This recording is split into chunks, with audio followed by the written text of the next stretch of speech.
দিবসের আন্তরিক শুভেচ্ছা ও অভিনন্দন। এবছর আমরা আমাদের দেশের ৭৯তম স্বাধীনতা দিবস উদযাপন করছি। ১৯৪৭ সালের এই দিনে ভারত ব্রিটিশ শাসন থেকে মুক্ত হয়ে স্বাধীনতা লাভ করে। তাই ১৫ই আগস্ট দিনটি প্রতিটি ভারতীয়র জন্য অত্যন্ত সম্মান এবং গর্বের দিন।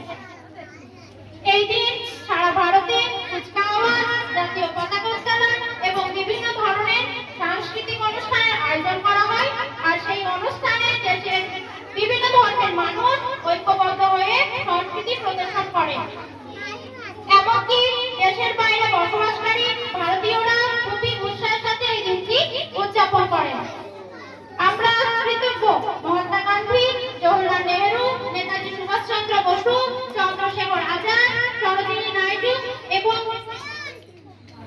তাতিয়া টুডু সহ সকল মহান স্বাধীনতা সংগ্রামী সন্তানদের কাছে যারা ইংরেজদের বিরুদ্ধে লড়াই করে দেশের স্বাধীনতা এনে দিয়েছেন।